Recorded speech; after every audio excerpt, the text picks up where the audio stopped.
William Grayson sat in his office on the 58th floor of a skyscraper, looking out over the blurry lights of New York City through a glass of bourbon.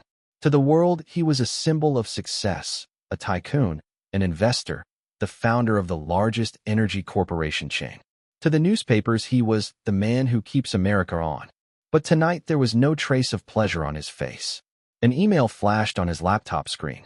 A letter from the lawyer who had been with him since the first deals. William, I'm sorry, but we couldn't stop this. Tomorrow the Wall Street Journal will publish.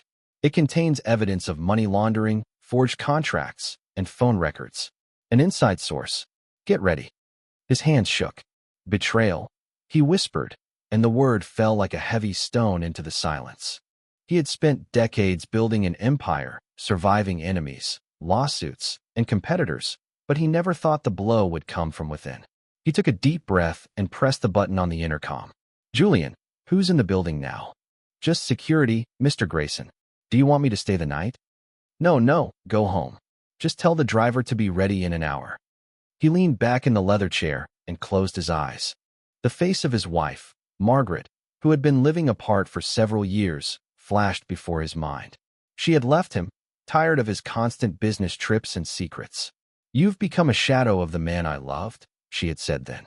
And now that shadow was preparing to devour him completely. The phone rang sharply, as if cutting through the silence with a knife. On the screen was his son, Daniel. Father, I heard. Is it true? The young man's voice was full of panic. What did you hear? Everyone at the university is already talking. They say you'll be torn apart in the press tomorrow. They say you're a criminal. William fell silent.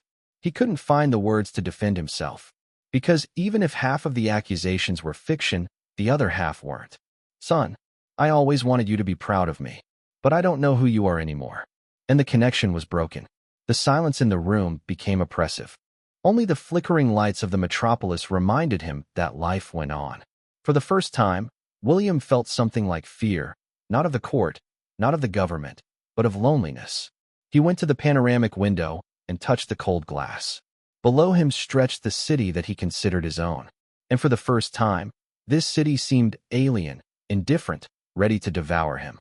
Who betrayed me? This question spun in his head like an arrow stuck in his throat. Colleagues, partners, advisors? Or maybe someone closer. When the clock struck midnight, he realized tomorrow his world would change forever. And it no longer mattered how much money he had in his accounts, how many houses he had bought, or how many powerful offices opened before him. Tomorrow his name would become a curse. He cried for the first time in many years. Not from shame, not from fear, from the feeling that everything he had lived for was slipping away from his hands, and nothing could hold him back. The headlines had been hammering in the morning. Wall Street Journal. Energy Emperor on the charts. CNN. Grayson is the new face of corporate greed. Cameras had burst into the office. Lawyers had dispersed into the hallways. The board of directors had met without him. William walked past the glass walls where yesterday they had nodded with smiles, and today they had turned away, pretending to look at charts. At 10:17, the doors opened and men with 3 letters on their backs entered. They politely asked for access to the servers, the vaults, the personal phones. He let them in, his chin tucked in like a boxer about to be punched. Mr. Grayson, I'd advise you to answer directly.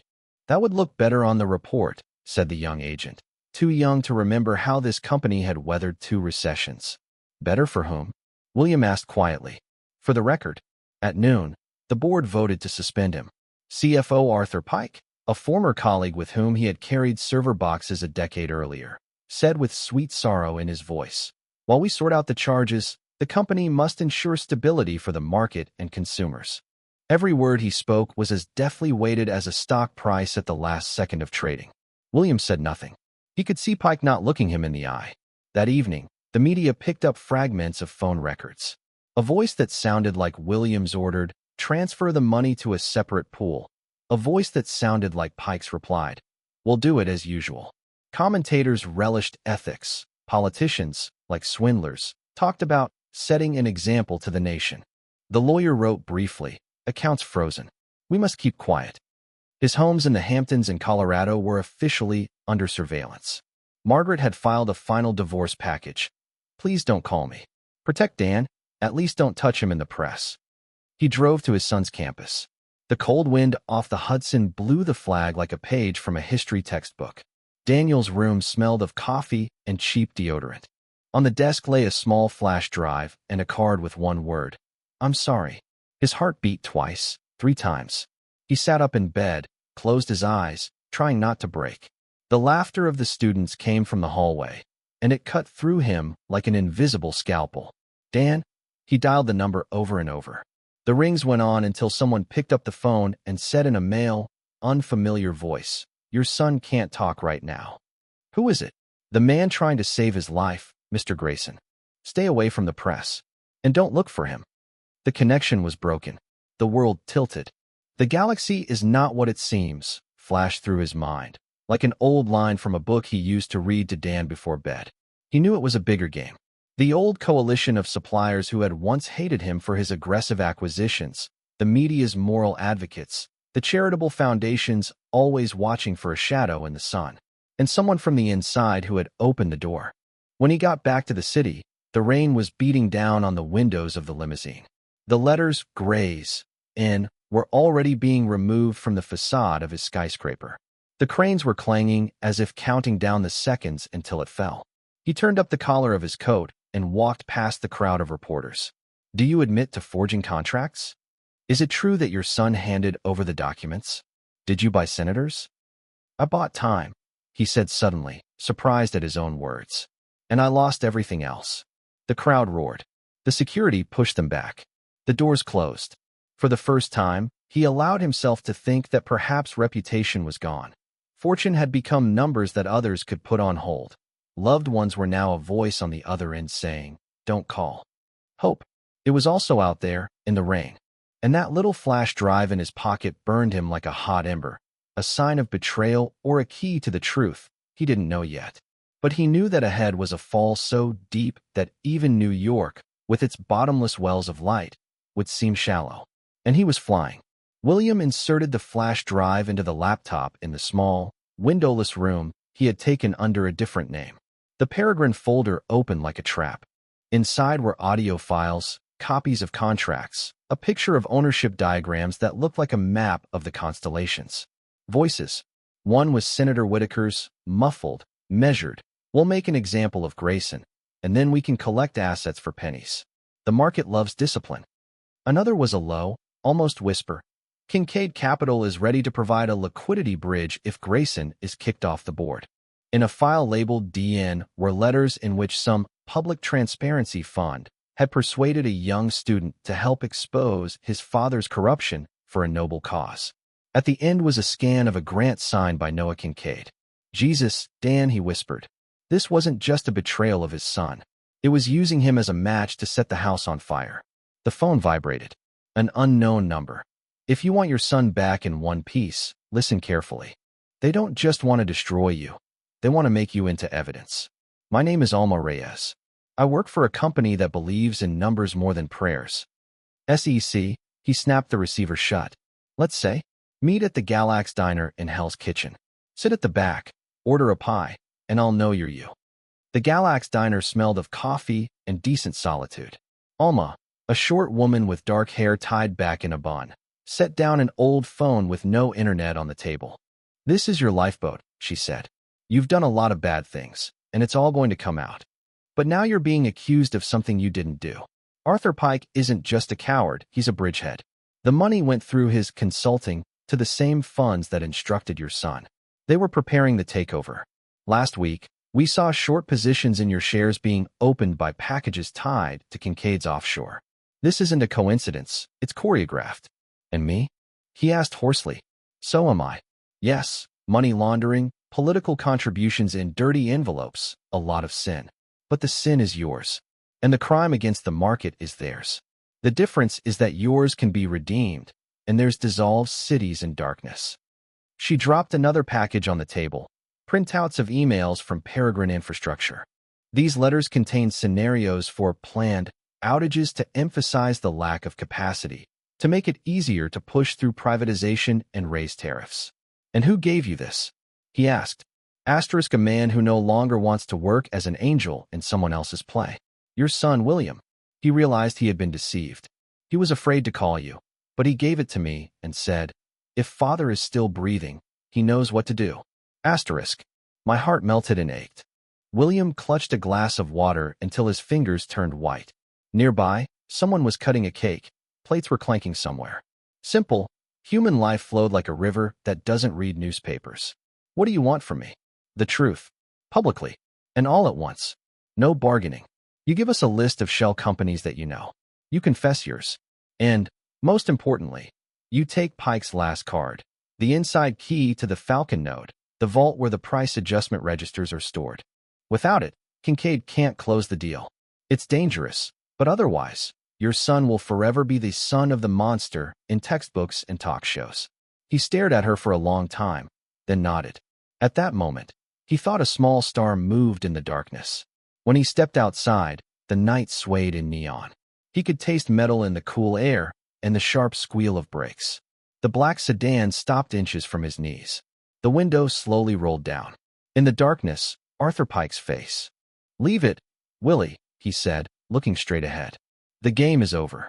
There's still a way to surrender peacefully. We'll sign a few papers, and they'll give you old age. Old age without a name is not life, William replied. Then don't complain when the light goes out completely. The window rolled up, the car disappeared. He stood there, feeling the invisible embers burn in his palm again. This time it was not a flash drive, but determination. Hope had appeared in the void, and it demanded payment in the blood of fear. The next morning he walked into the main office without a guard or a tie. He opened the door to a conference room where Pike, the lawyers, 2 people from Kincaid's bank, and a cold PR woman were sitting. This is a private meeting, Mr. Grayson, Pike said. You're no longer the chairman. The private ended when you sold our networks to the shadows, he replied, setting the microphone on the table. What is this? Live. He pressed a button. Online platforms picked up the broadcast. At the same time, Alma sent the Peregrine archive to the SEC and several editorial offices. William spoke without a piece of paper. He talked about funds, about offshores, about pricing that rocked cities in the dark at night. He admitted his own guilt in practices that we called flexible, but which were lies. His voice held because something more held, a thread leading from the darkness. Arthur Pike set up the platforms to transfer funds. Senator Whitaker is a political cover.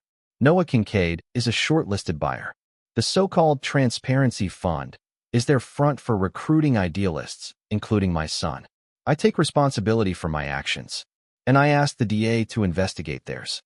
Mute him, the PR consultant snapped. Too late, he said. The door opened. The feds entered. Pike turned pale. Mr. Pike, you are under arrest on suspicion of conspiracy and market manipulation. You don't understand. Pike rushed to William. We're all doing the same thing. You started it. I was the first to confess, he said. At noon, the Capitol hearing. Cameras, the voices of the orators, the heavy wood of the rostrum. William sat under oath and answered. He made no excuses. When a senator from another committee tried to humiliate him, he said, Mr. Senator, my fall does not make your posture any more sacred. The real question is who has the right to turn on the lights in homes today? The people or the 8 family offices? In the hallway, he saw Daniel. He looked 10 years older.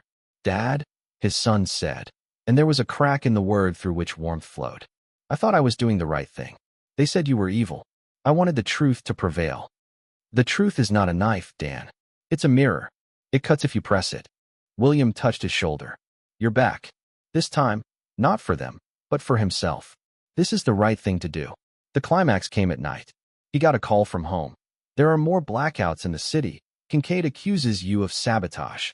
He drove to the control room, where he had once slept on the cold consoles. The black New York was reflected in the glass of the monitors. The technicians were bustling. Give me access to the Falcon Node, he said. I know where the manual switch is. They need darkness. We need the truth. He entered a code that only he and Pike knew. A list of planned adjustments appeared on the screen. He turned them off. The power lines trembled like stretched violin strings, and the neighborhoods lit up. The lights are coming back, the news report said. At that moment, he realized.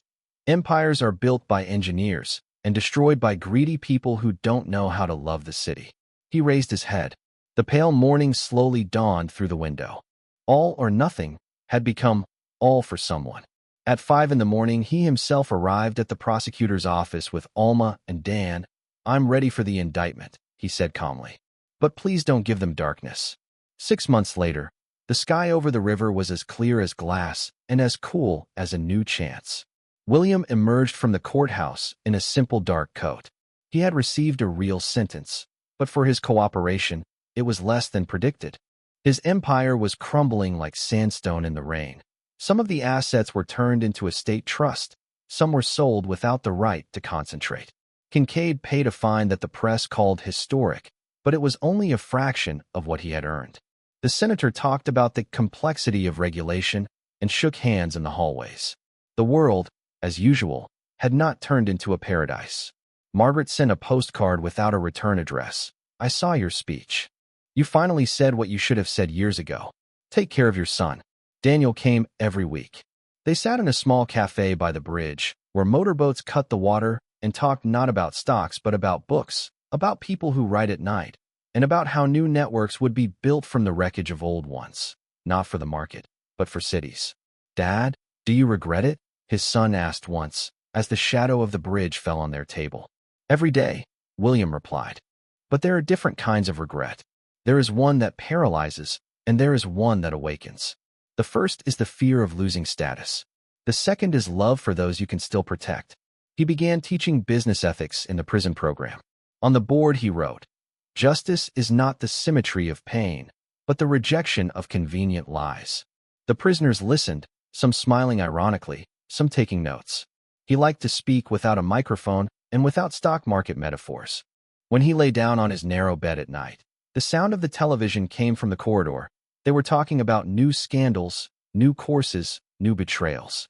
The world did not change completely, but there were small islands of silence in it, where people like him and Dan made choices every day.